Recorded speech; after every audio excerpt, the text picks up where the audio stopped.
Clark. Hello everyone, welcome to Clark International Airport.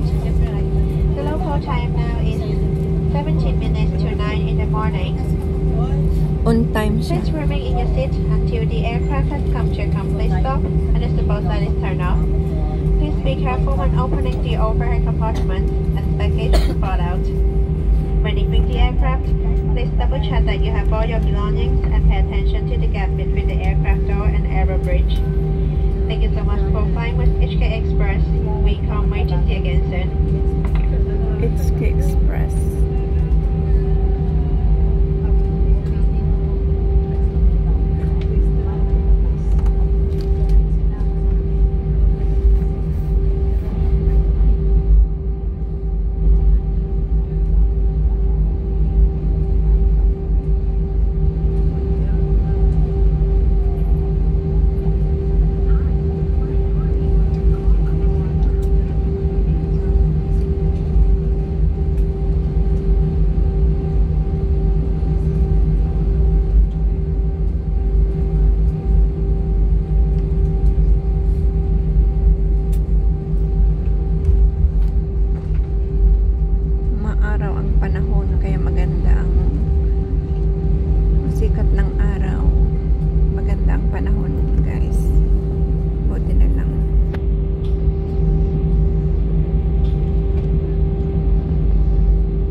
Signal.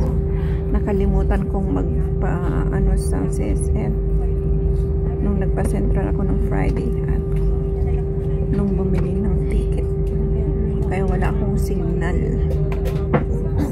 Makikiconnect ako sa mga may wifi.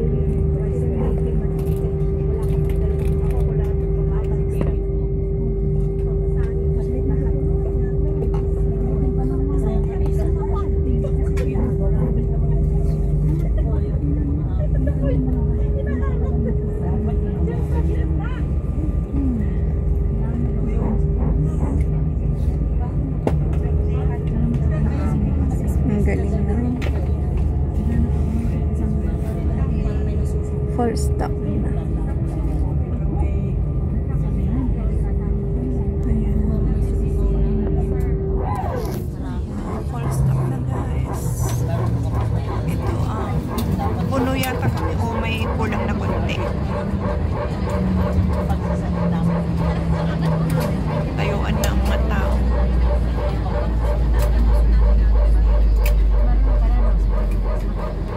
Hindi ako gaanong excited kasi wala naman na si Inang. Siyempre mga kapatid ko lang, mga pamangkin, mga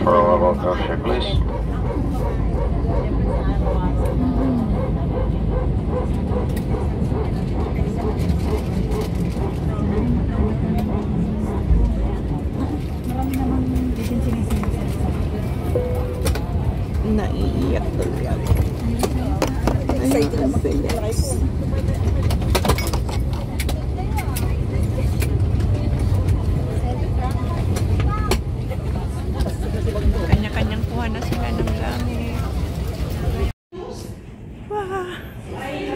kami, guys.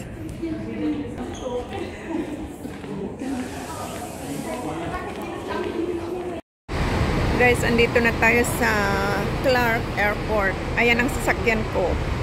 Papuntang Baguio. 1.5 hours lang makarating na daw sa Urdaneta. Kaya yan ang sasakyan natin. Ito naman ang kabuuan. Mga car park.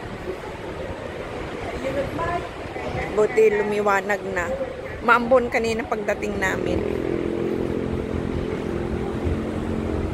Tapos yan o, tulay. Papunta doon. Nandun ang buntot ng mga eroplano. Ayan. Buntot ng mga airplane. Tapos dito, ikutin natin. Ikot-ikot. Ayan ang arrival at arrival at departure ng Clark International Airport. Ito. Ayan. Hindi na ako nag-vlog doon kanina.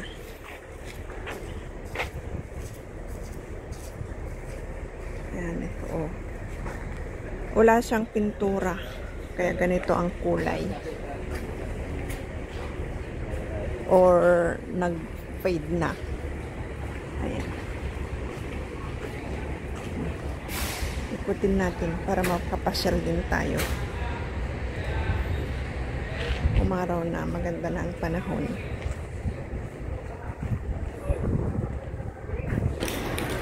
Ayan guys, oh. Andito pa rin tayo. Alas 11 naman yung bus. Paalis. Kaya maghintay pa kami ng half an hour.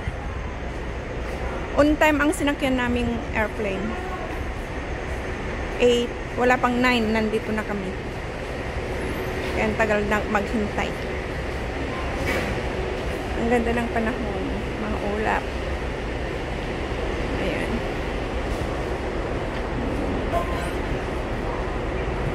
Maliliit pang puno. Paglago niyan, maganda na. Malago na. May shade na rin pag malago.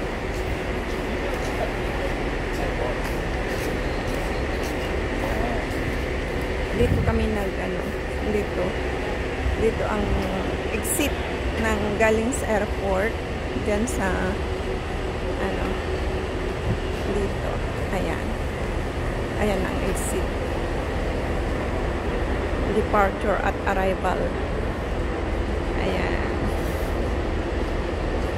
May tulay doon pababa papunta doon. May maaraw na guys.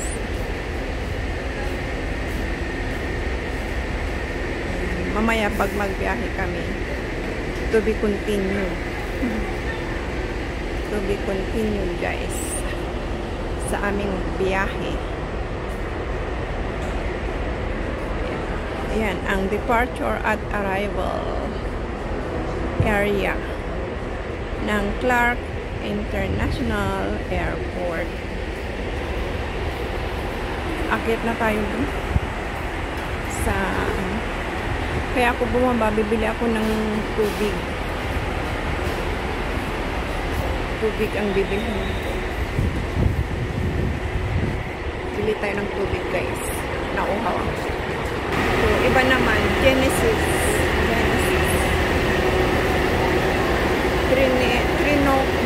Trinoma. Pwede rin papuntang Manila pala. Ganun. Joy Pass. Dito kami bumili ng ticket. Ticket 670 ang pamasahe.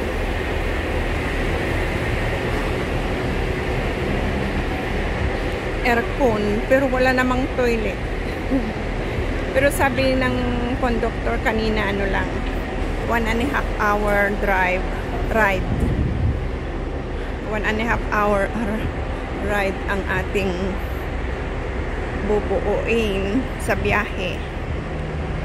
Kasi dadaan sa ano ba ang tawag doon? SLEX or NLEX. Basta yung expressway ang dadaan kami doon, kaya mabilis.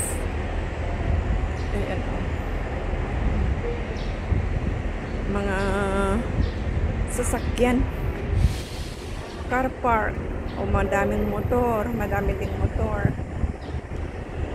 Tapos yan, ginagawa pa.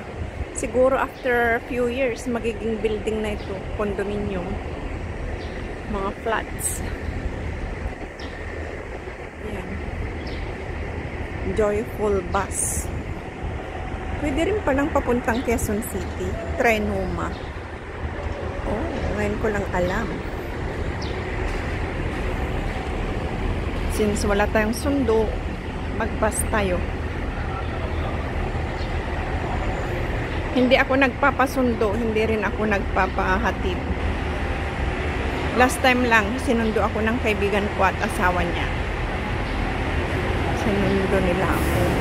Kasi may sasakyan sila. Pero kung ako lang, ayaw kong magpasundo. Pero nung namatay si inang ko, sunduan ka namin kasi hindi anong kondisyon mo, sabi nila. Totoo nga naman. Wala akong ano noon. Ito, Clark Airport. Trinoma. Ay, bakit madilim?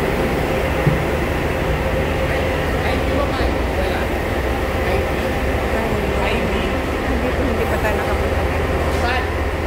Dito na natin ubusin ang oras, guys. Mamaya na tayo sa ating travel vlog. Dito muna sa ating exploring the surroundings of Clark International Airport. Ito international arrival. Ayan.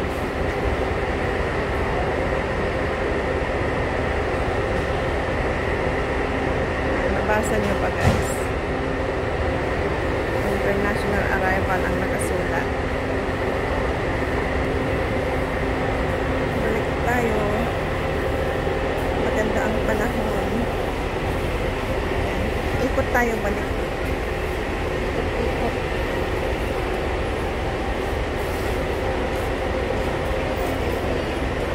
Mas maganda siguro ito nung bagong gawa. Kasi wala nang, hindi ko alam kung may kulay ito nun o wala. Baka sadyang nag-fade na. Pero tingnan nyo naman, napakaganda ng view, di ba? Napakaganda ng view. Sulit. Sulit ang pag-iikot-ikot. Ano kayang punong kahoy ito? Paglaki nito masasanggi ang roof nito, roof dito. Ito masasanggi niya paglaki. Kaya dapat umusad-usad pa doon sa bandarong para hindi siya masaktan. Kasi delikado pag lumaki, gagasgas ang bubong. Kaya ano kayang puno ito? May halaman din dito. Kaso lang hindi na fresh, or hindi na siya yung nasa late na niya.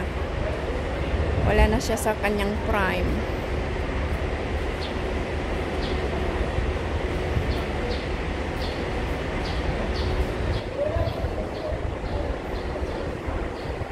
May ganito ring halaman dito. Itong yellow. Yan, may ganyan ding halaman. Ayun, doon aeroplano. Ay, nakatambay din. Waiting for their turn to travel. Ang airplane.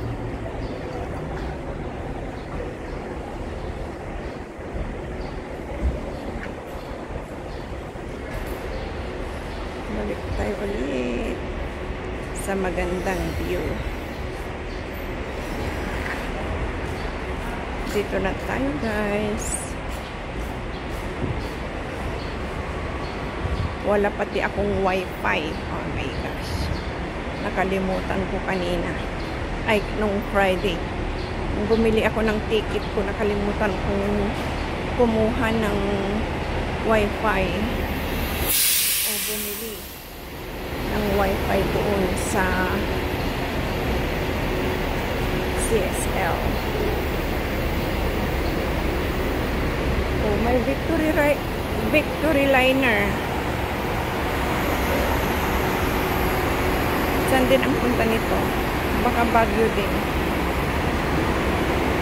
Kaya lang ito, baka ito yung pahinto-hinto doon sa may ano siya dadaan. Sa dating kalsada. 8326 ang number. Ang number ng sasakyan ko ay Olonga po pala to. Ay, pangalawa na. Umalis na yung isa tapos pangalawa lang na ako. Baguio City, Genesis. Genesis pala. Anong number ng bus ko? Basta yun na yun. Tingnan ko na lang sa ticket. Okay guys, akyat na tayo. Hindi, mag-ano pa tayo.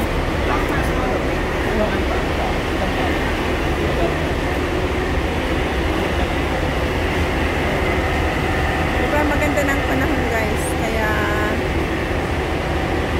super happy na. Happy. Ayan o. Premier class daw. Premier class. Baguio City, Bataan via Provincial, Maribela, yes, Roman Highway Airport. Ay, ito palang number. 818795. Ayan, akyat na tayo guys. May wifi naman dito sa loob. Pero hindi pa ako nag-wifi. Maya na. Ayan. Dito tayo. Balik ulit tayo dito kung saan tayo nagsimula. Marami ng tao. Kanina ako lang. Ngayon marami na.